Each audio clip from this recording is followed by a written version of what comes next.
Learners, welcome to the channel simple economics. इस चैनल पे हम बात करते हैं इकोनॉमिक्स के कॉम्प्लेक्स एंड टेक्निकल टॉपिक्स को बहुत ही सिंपल लैंग्वेज में समझने की। आज का हमारा टॉपिक है national income, which means money value of all final goods and services produced by country during a period of 1 year.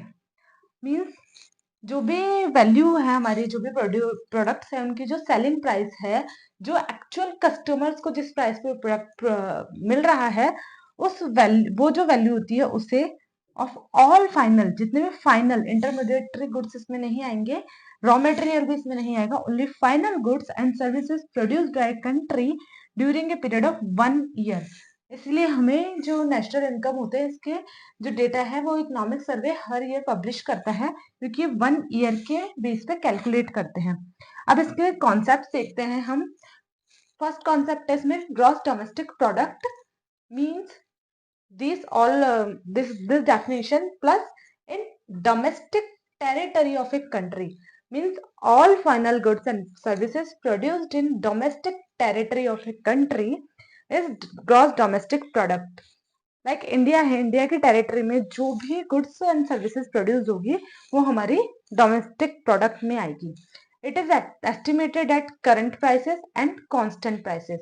Current prices होती है हमारी प्रिवेलिंग प्राइसेस, जो भी मार्केट प्राइसेस अभी इस ईयर में चल रही है वो हमारी करंट प्राइसेस होती है। कांस्टेंट प्राइसेस होती है some fixed prices, means base year like हमने 2011 बेस ईयर लिया हुआ है, वो उस बेस ईयर के बेस पे हम हमारी जीडीपी कैलकुलेट करते हैं। अब इसमें नेक्स्ट कॉन्सेप्ट है GDP at market price. Market price means final value at which goods and services are sold, जिस वैल्यू पर कंज्यूमर्स को मिली है सोल्ड, वो होती है हमारी market price. GDP at factor cost means sum of net value added by different producing units. Different producing units हमारी कौन सी होती है? Land, labour, capital and entrepreneurship. ये सब हमारे फैक्टर ऑफ प्रोडक्शन होते हैं।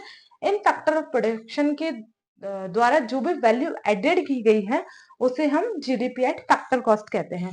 नेक्स्ट हम देखते हैं concept net domestic product, which means GDP minus depreciation. GDP में से डेप्रिसिएशन को माइनस करने से हमें एनडीपी मिलेगा, मतलब ग्रॉस में से जब डेप्रिसिएशन हम माइनस करेंगे, किसी भी उसमें हो, ये ग्रॉस में से डेप्रिसिएशन माइनस करने से हमें नेट मिल जाएगा। नेक्स्ट हमारा कॉन्सेप्ट है gross national product, sum of GDP and net factor income from abroad. ये हमारा जो जीडीपी था, ये definition plus net factor income from abroad, इसमें हमने केवल डोमेस्टिक की ली थी, जीएनपी के अंदर हम अब्रॉड की भी कैलकुलेट करेंगे, उससे भी लेंगे। अब हम देखते हैं GNP at factor cost, sum of domestic factor income domestic वाले और net factor income from abroad, जो हमारे फैक्टर्स बाहर एम्प्लॉयड है उनकी जो इनकम होगी उसको भी इसमें ऐड करेंगे, तो हमारा जीएनपी एट फैक्टर कॉस्ट आ जाएगा। GNP at market price, market value of all final goods and services plus वही same net factor income from abroad, क्योंकि इसमें तो इनकम ही आ रही है हमारे पास, वो उसी से पता चल रहा है। फोर्थ है हमारा concept net national product, which means GNP minus depreciation. यहाँ वही है, ग्रॉस से नेट निकालने पे डेप्रिसिएशन माइनस होगा। नेक्स्ट कॉन्सेप्ट है पर्सनल इनकम। पर्सनल इनकम होती है total money income received by individual before direct taxes. Direct taxes पे करने से पहले जो भी इनकम मिलती है वो पर्सनल इनकम होती है। पर्सनल से हमें डिस्पोजेबल पे जाना है, तो हमें टैक्सेस माइनस कर देने हैं इसमें से, तब हम पर्सनल से डिस्पोजेबल इनकम मतलब जो खर्च कर सकता है इंसान, उसके पास है, खर्च करने के लिए, एक्सपेंडिचर के लिए अवेलेबल है, तो इसमें होगा income left after payment of direct taxes from pi, मतलब पर्सनल इनकम। अब हमें इससे ढंग से समझते हैं, हमें याद रहेगी।